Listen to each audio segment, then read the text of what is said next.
Hello friends, this is the second part of the video in which we are going to see about the NEET questions that are asked from NCERT Physics textbook part 2 class 11. So one or two question, a cylinder contains hydrogen gas at a pressure of 249 kilopascal and temperature 27 degrees Celsius. Its density is the question. Now what we are going to do is we are going to use a formula PV equal to nRT with a slight modification. Everybody knew the formula PV equal to nRT, but this requires a slight extension because density is the question. So instead of number of moles and volume, density is the question that is asked. We are given with pressure, we are given with temperature, we are given with R. The things that are missing is volume and number of moles, and we are also given a clue that hydrogen gas, the gas involved is hydrogen, so we are going to change it slightly. Now let us write it as number of moles per unit volume into R into T. We call this as molarity, but now I'm going to change it slightly. Number of moles is nothing but given mass by molar mass into volume into R into T, which is P. So mass upon volume is what we call it as density, and this molar mass carried as such. So pressure is equal to density times into R into T by molar mass, and molar mass of hydrogen is known. It's 1.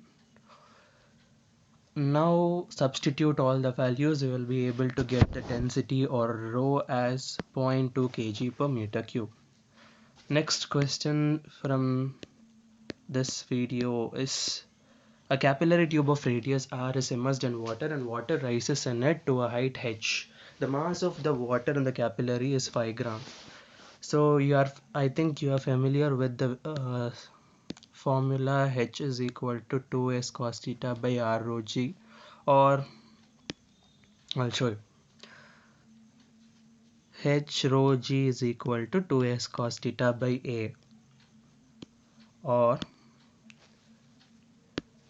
h is equal to 2s cos theta by r rho g, where h is the height of the fluid in the capillary tube, s surface tension, theta is the angle of contact, r is the radius of the capillary tube, rho is the density, and g is acceleration due to gravity. Now mass is the question, so we are going to relate this with mass. Initially it is given that r is the radius of the capillary tube and water rises to a height h.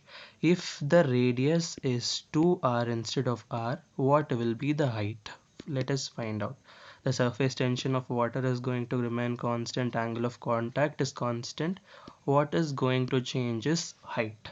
Even density constant, acceleration due to gravity constant.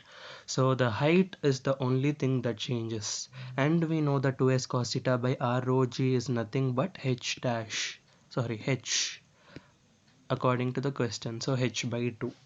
We also know mass is equal to density times volume. Since density is equal to mass by volume, mass equals density times volume, density into volume of the cylinder.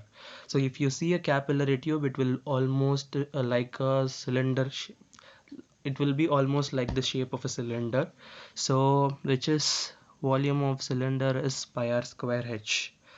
Initial mass is 5 gram, which is rho into pi r square h. Final mass is rho times pi into 2r, since the radius becomes 2r, into h by 2, since the new height is h by 2, and rho into pi r square h. So simplifying it, rho pi 4r square h upon 2 is, so 2 into rho pi r square h, and rho pi r square h is 5 gram, so 2 into 5 gram, which is going to be 10 gram, and that's the answer. So a bit lengthy question, but you have to know the concept.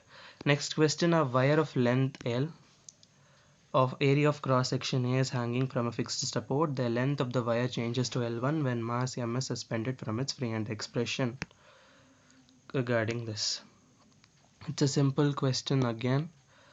Just remember the formula. Young's modulus equal to F into L by A into del L, which is the required formula, or Y is equal to F by A into del L by L. Initially, the wire had a length L, area of cross section is A, is hanging from a fixed support. The length of the wire changes to L1 when mass M is hanging. When mass M hangs, the actual force exerted by the mass is going to be its weight, which is M into g acceleration due to gravity. The expression for Young's modulus. We are supposed to find Young's modulus with the given variables L, L1, M, A. So Y equal to FL by A into del L. F is nothing but the weight, which is mg, into L. L is the initial length L. A, area of cross section A is A. Del L. Del L is the change in length. So initial length was L and the final length was L1. So the change in length is going to be L1 minus L, and that's the expression for Young's modulus. So friends, that's it for now. We are going to see the upcoming questions in our next video. Thank you.